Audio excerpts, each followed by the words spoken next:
Selamat pagi teman-teman kelas 5 di seluruh Nusantara. Ayo ikut berolahraga di lingkungan sekitar kalian. Selain membuat tubuh sehat, kita juga bisa mengenal lebih alam sekitar. Seperti Kak Angga nih, yang sedang menikmati keindahan setu atau danau ini. Bagaimana di tempat kalian? Sebelum kita mulai belajar, kita berdoa dulu ya, agar ilmu yang didapat bisa bermanfaat.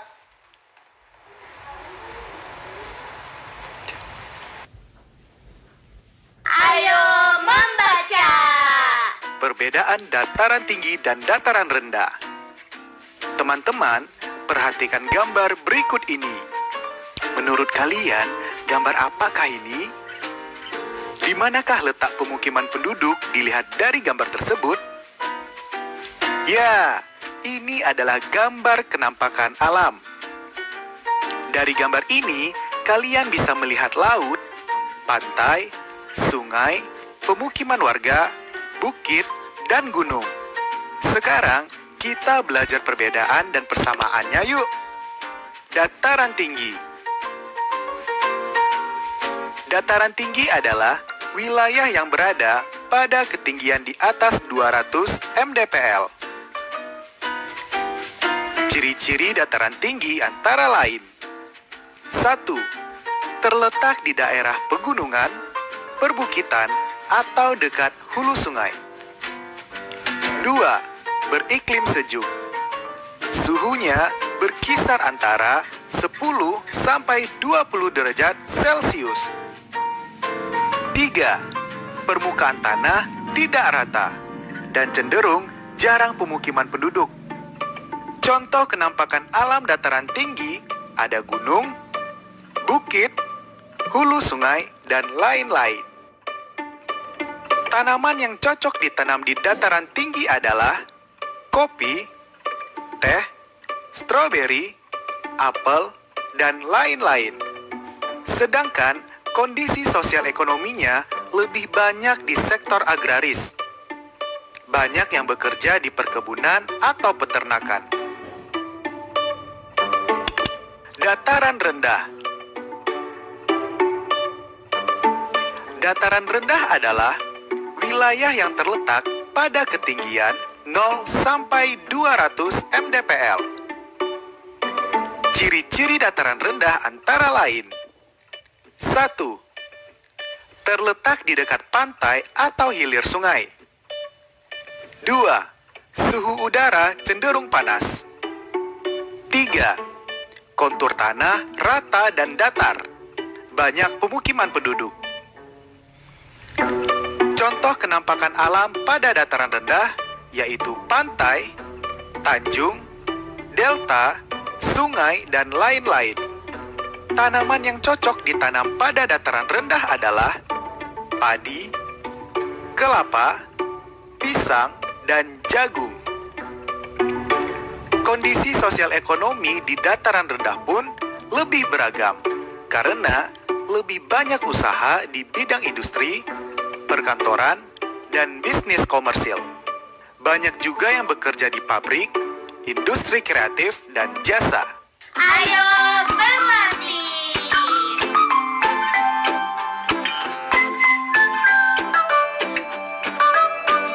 Setelah kalian mencermati informasi grafis tersebut, ayo jawab pertanyaan berikut ini.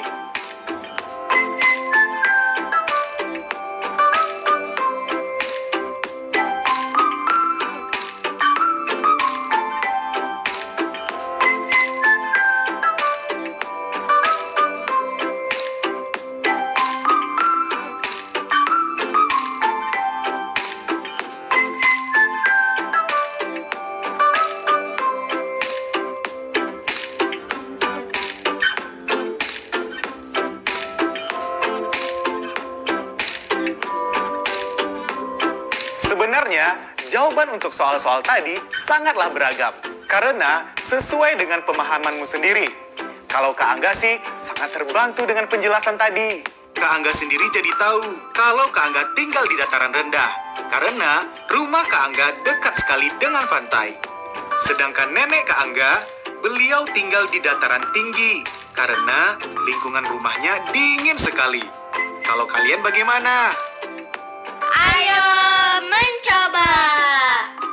Nah, tugas kalian selanjutnya adalah membuat infografis mengenai tempat tinggalmu. Yuk, tulis di buku kerjamu ya. Gambarkan dulu lingkungan rumahmu. Bisa ditempel foto atau gambar di sini. Tuliskan alamat rumahmu di sini. Kemudian, letak rumahmu kira-kira di mana? Dataran tinggi atau dataran rendah? Bagaimana iklim atau suhu udara yang kalian rasakan di rumah? Dan bagaimana kontur tanahnya? Terakhir, coba kamu perhatikan aktivitas sosial ekonomi di sekitarmu. Pekerjaan atau profesi apa yang paling banyak di sana? Lengkapi semua ya. Selamat berkarya.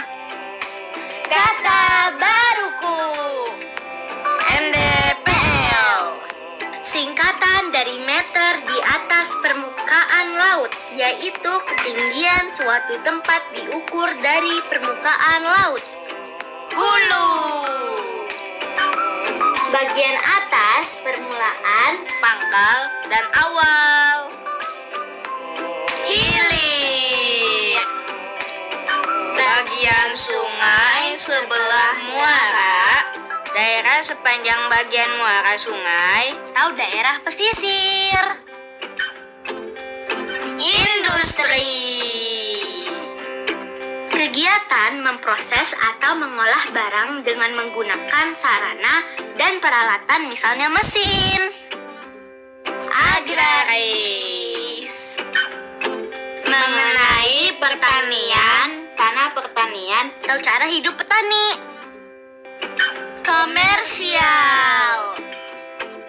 Berhubungan dengan niaga atau perdagangan. Ayo berlatih. Sekarang, ayo pasangkan kalimat berikut ini dengan kosakata yang paling tepat. Nah, kita jawab sama-sama ya. Dataran tinggi adalah sebuah wilayah yang dekat dengan hulu sungai. Orang-orang yang bermukim di dataran rendah lebih banyak bekerja di bidang industri, perkantoran, dan bisnis komersial. Indonesia dikenal sebagai negara agraris karena penduduknya banyak yang menjadi petani. Daerah pesisir pantai banyak dibangun pabrik untuk industri perikanan. Permukaan tanah di dekat gunung tidak cocok untuk kawasan industri karena permukaan tanah yang tidak rata. Puncak Jaya, Papua selalu ditutupi es karena ketinggiannya mencapai 4.884 mdpl. Daerah hilir sungai merupakan bagian dari dataran rendah karena dekat dengan pantai.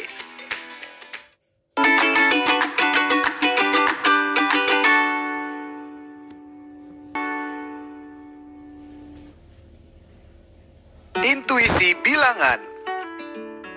Teman-teman, perhatikan gambar berikut ini. Ini adalah pembagian kawasan rawan bencana gunung berapi. Pembagian kawasan rawan bencana atau KRB dibagi menjadi 3 kategori. KRB 1, KRB 2, dan KRB 3. Zona yang paling jauh adalah zona KRB 1 yang memiliki lingkar warna kuning. Daerah ini berjarak 5-8 km dari puncak gunung berapi. Selanjutnya, zona KRB 2 memiliki lingkar warna merah muda. Daerah ini berjarak 2-5 km dari gunung berapi. Zona yang paling dekat dengan gunung berapi adalah zona KRB 3 yang memiliki lingkar warna merah tua. Zona ini hanya berjarak maksimal 2 kilometer dari gunung berapi. Nah, sekarang coba jawab pertanyaan berikut. Rumah Doni berjarak 4 kilometer dari puncak gunung berapi. Termasuk KRB berapakah rumah Doni? Yap, jawabannya adalah KRB 2. Karena 4 kilometer masih dalam jarak antara 2 sampai 5 kilometer. Pertanyaan kedua, seandainya ada peningkatan aktivitas gunung berapi dan ada himbauan, zona merah harus dikosongkan dan penduduk dilarang beraktivitas di zona merah. Apakah Doni dan keluarga wajib mengungsi? Kalian benar. Jawabannya adalah tidak wajib mengungsi. Karena KRB 2 adalah zona merah muda. Atau Doni tidak sedang berada di zona merah. Ayo eksplorasi.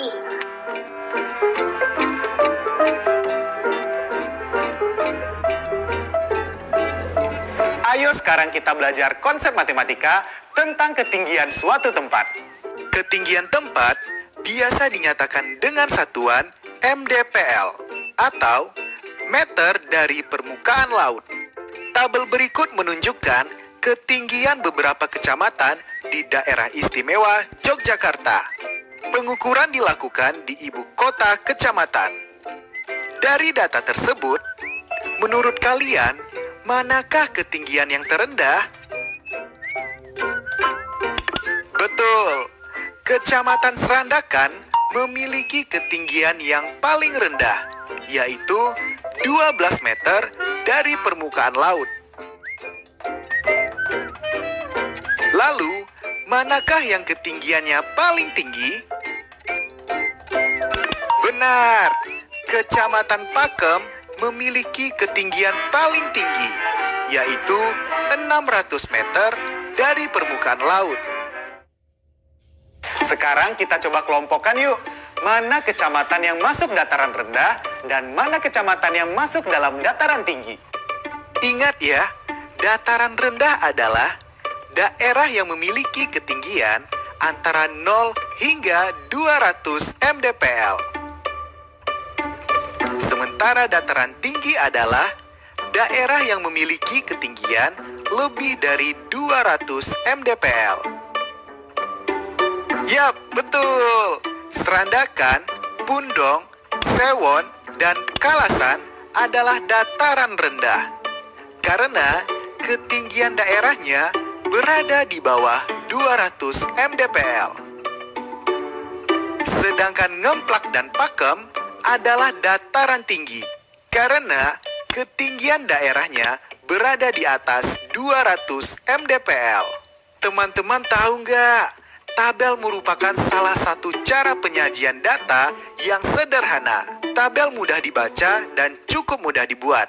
Hari ini kita akan belajar lebih lanjut tentang tabel dengan mengeksplorasi lingkungan di sekitarmu. Siapkan buku tulismu ya, karena setelah ini kita akan membuat tabel-tabel lainnya. Selamat sore anak-anak. Sore, Bu. Sore, Bu. Sudah siap kan mengikuti pelajaran tambahan sore ini? Siap, Bu. Maaf ya, Bu. Karena kami, Ibu jadi harus nambah jam kerja deh. Gak apa-apa, Jaka. Justru Ibu senang sama semangat kalian yang minta jam pelajaran tambahan. Iya, Bu. Soalnya kami belum begitu paham. Iya, Elsa. Ibu mengerti. Memang seharusnya kalian jujur saja kalau tidak mengerti. Tanggung jawab Ibu kan membuat kalian mengerti pelajaran yang Ibu berikan. Oke, kita mulai ya pelajaran hari ini. Bukunya sudah disiapkan? Siap, Bu. Siap, Bu. Bagus. Sekarang Ibu mau tanya, apakah kalian tahu saat ini kalian tinggal di mana? Dataran tinggi, dataran rendah, atau di dekat perairan seperti pantai atau sungai? Iya, Rara? Aku tahu, Bu. Aku sekarang di dataran tinggi, Bu. Rumahku kan ada di daerah pegunungan. Ternyata Rara tinggal di daerah atas. Memangnya kenapa, Mario? Perjalanan dari daerah atas ke sekolah jauh kan, Bu? Iya, aku selalu berangkat pagi supaya nggak datang terlambat, Rio. Buatku tinggal jauh dari sekolah bukan alasan untuk bisa datang terlambat. Betul sekali, Rara. Yang lain harus menyentuh Rara ya.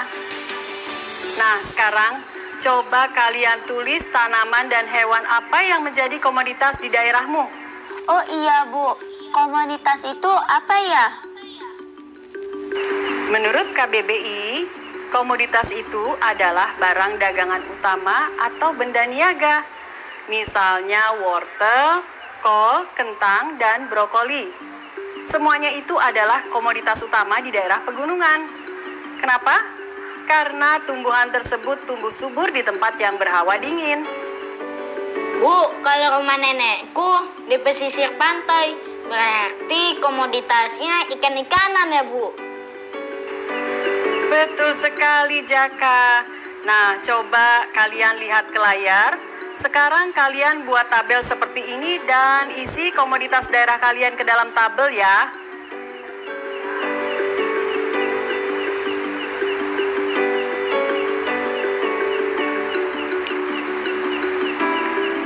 Sekarang dengan data yang kalian miliki, kalian jawab semua yang berada di layar.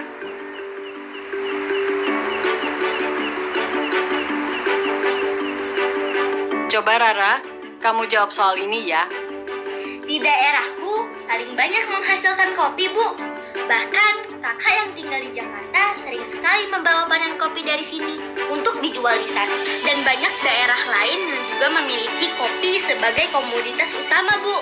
Daerah Aceh, Toraja, dan Mandailing juga menjadikan kopi sebagai komoditas utama mereka. Betul sekali, Rara.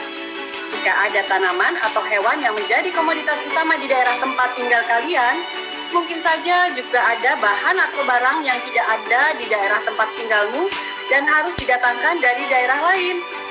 Misalnya di rumah Nenek Jaka, pasti pedagang-pedagang sayur membeli sayur yang didatangkan dari daerah rumah Rara.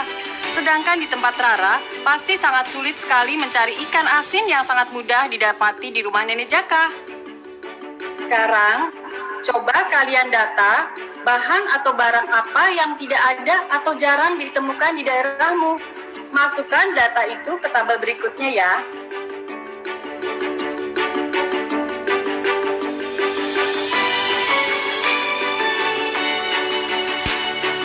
Kalian ingat ya, bahwa Tuhan menciptakan suatu daerah dengan segala potensinya. Potensi tersebut dapat dimanfaatkan penduduknya sebagai sumber kehidupan. Tentu kita wajib mensyukuri semua pemberian Tuhan. Mengerti? Mengerti, Oke, Bu. mengerti, Bu. Nanti kita lanjutkan lagi besok. Sore anak-anak.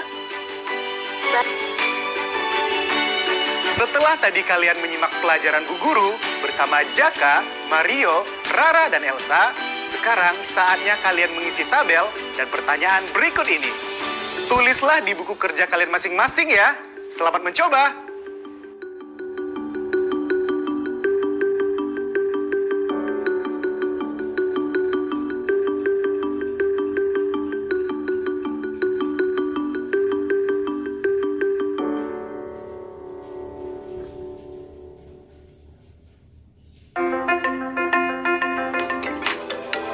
Proyek kreatif minggu ini.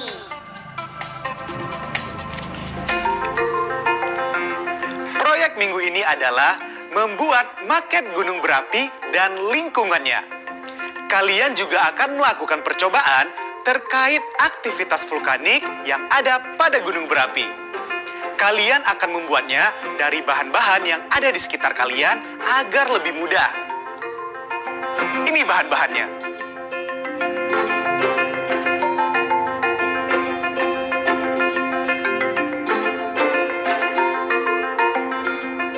Kalian bisa menambahkan aksesoris agar kenampakan alam maket kalian makin indah. Kalian bisa menambahkan ranting-ranting pohon, tanaman kecil, batu-batu kecil, dan lainnya. Pilih saja yang tersedia di dekat rumahmu ya.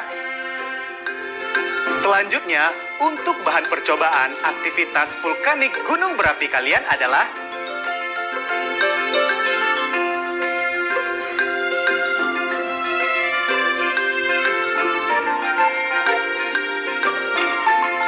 kalian bisa tuliskan rencana proyek ini dalam tabel berikut.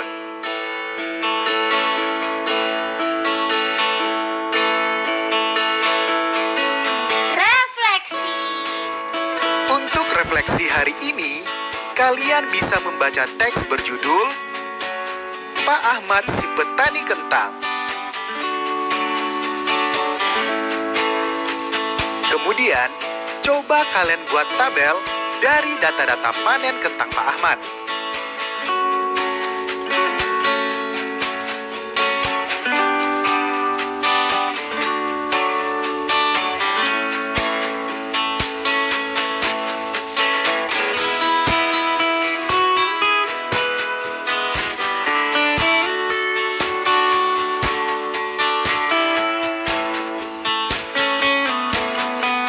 Nah, sekarang cocokkan jawaban kalian dengan jawaban berikut ya.